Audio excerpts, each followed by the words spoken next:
During this time she would swear on our kids' lives that she did nothing. She would flip the script on me that I was the one throwing away our relationship with my distrust, and that I was betraying her and manipulating her by making her feel as though we were moving forward before revealing that I was still tortured by doubt. It was on my mind constantly. She would also occasionally slap me and shove me, trying to show me how angry she was at me that I wouldn't let this go. She told me she hated me. At one point I asked her if she was still in love with me, and she took a long pause before calmly saying no. She immediately walked that statement back when she saw how badly it hurt me to hear this. There were days where I would convince myself I absolutely believed her because I didn't think the woman I knew could be so cruel as to gaslight me like this. Then by the evening I would be crying myself to sleep because I knew deep down there was no reasonable explanation for her having a receipt for her favorite beer if she didn't buy it, and there was no way she could have somehow declined my call in her sleep. I was partially able to delude myself because I had no suspect for an affair partner.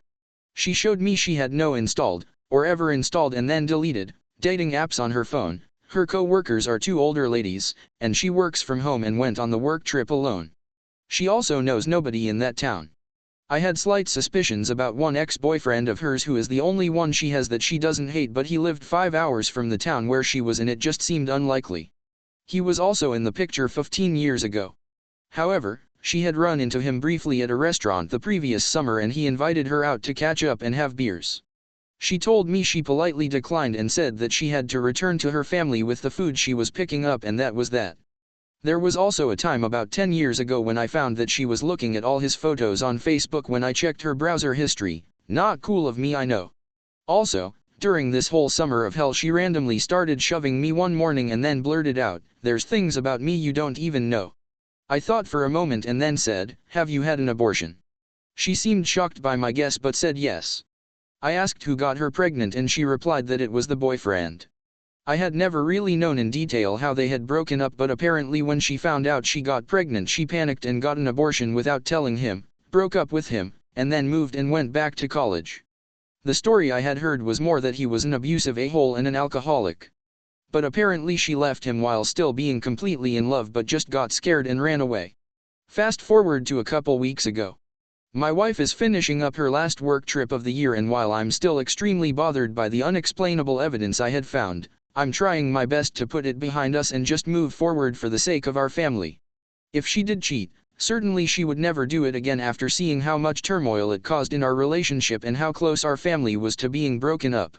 Or so I thought. The evening before her last work trip I happened to see her texting out on our patio through our laundry room window. The blinds in that room are almost never open but happened to be that night, and I took a second to watch what she was doing. I don't think she thinks of this angle as being a possible way her screen could be watched because the blinds are just never open. Anyway, I watched for a second and noticed she wasn't only texting, but scrolling up and down through what must have been days and days of conversation. Then occasionally she would scroll to the bottom and respond. I zoomed way in and took a picture of the app she was using, and while it was blurry and I couldn't read any words, I could tell by the UI that it wasn't her default messenger app where she texts most people, and it wasn't WhatsApp where she texts me and her best friend. I then came out to the patio and asked who she was texting, and she said it was her best friend even though she clearly hadn't been using WhatsApp.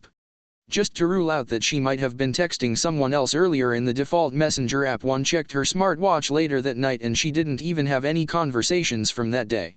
So she was texting someone in some app one don't recognize and then saying she was texting her best friend, which would have been on WhatsApp, right after.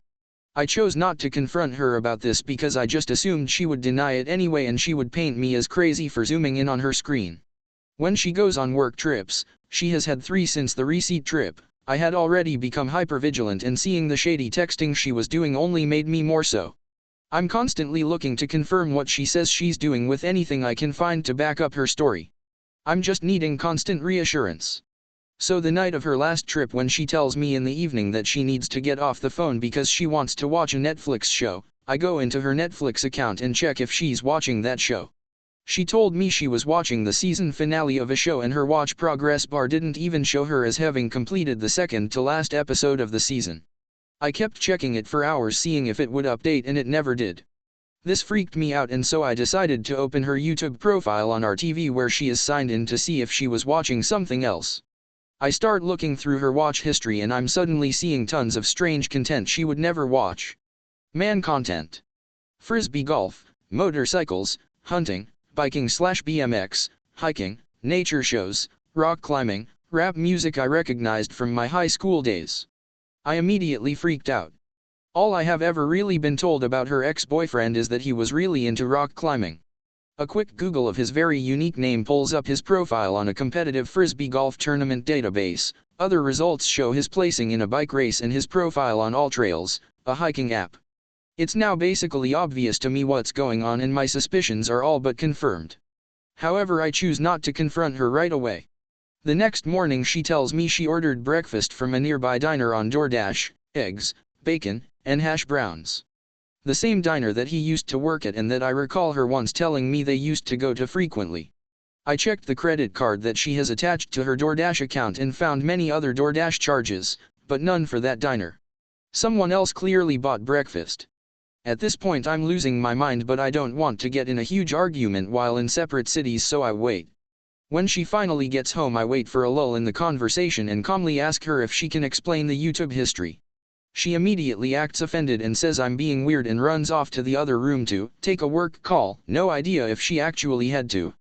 She texts me that she can't believe I would bring that up to her while she was trying to work, even though we were hanging out on the patio doing nothing when I brought it up.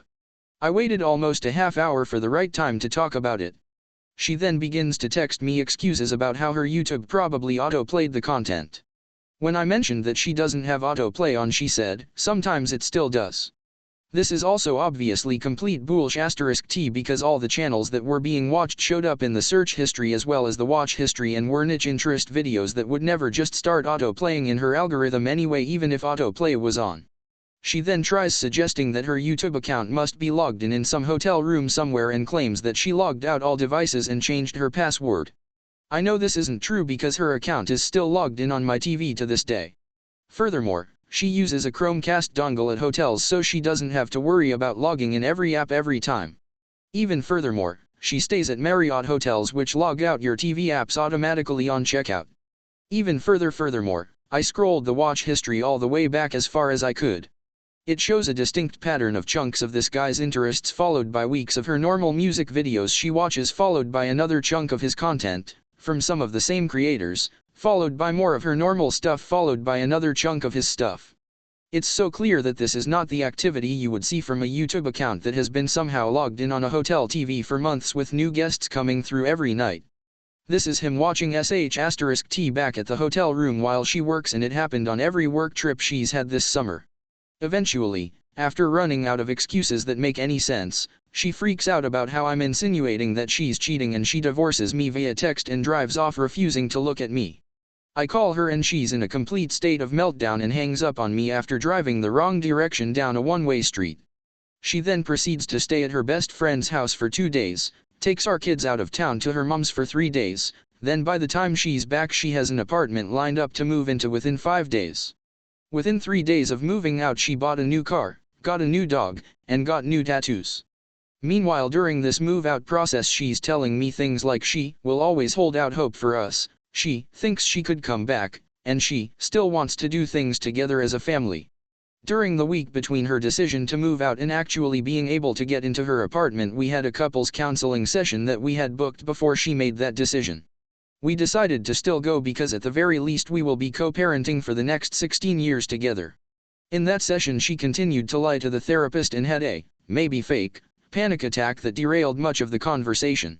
She would not even allow me to get through the receipt portion of the story for nearly a half hour. Eventually, when I finally started to dial up the pressure and grill her about her DoorDash order having no transaction, she continued to lie even then. I confronted her and said, "Would you be willing to pull out your phone and show me your DoorDash order history?" She got flustered and refused. She then told me again she wanted a divorce and then furiously stomped out before the session was over. Minutes later, unprompted, she provided me with a screenshot of a credit card statement for the card attached to her DoorDash account that showed a $57 charge to a pizza restaurant from the night of her work trip. This is my credit card, and the statement she showed me was the one I had already been looking at, which caused my suspicion in the first place. She claimed that this charge for pizza was actually the diner transaction, but that the price was correct and that it just posted as the wrong restaurant, for some reason. This place just happens to be a high-end pizza restaurant that she really likes. So her story is that she ordered eggs, bacon, and hash browns for one. It cost $57, and it posted as the wrong restaurant that just so happens to be one that she really likes. Call me crazy, but I think it's probably more likely that she bought the pizza the night before and he took care of breakfast the next morning.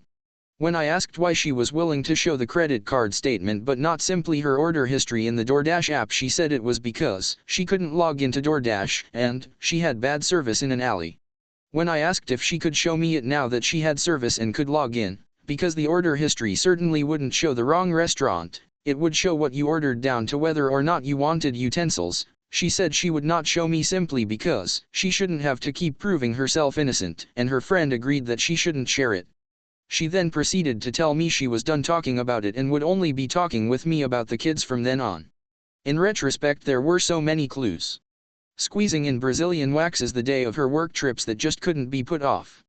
Huge arguments with threats of divorce that always seemed to happen a day or two after she returned from a trip. Doing full hair and makeup to drive to a hotel room and then go to bed early, just to have to do it again in the morning before the work obligation. A new 8-digit passcode on her phone and tablet.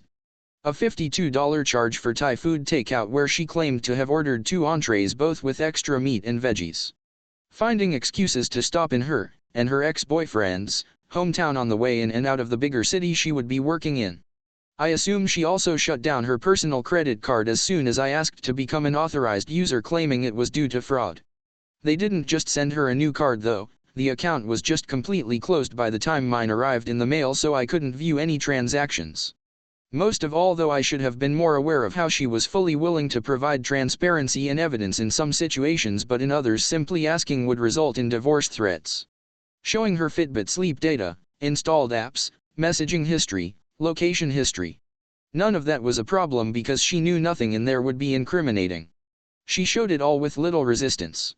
But when I suggested we request security footage, make a call about the receipt to escalate the issue, or simply show me a DoorDash order, it's immediate threats of divorce.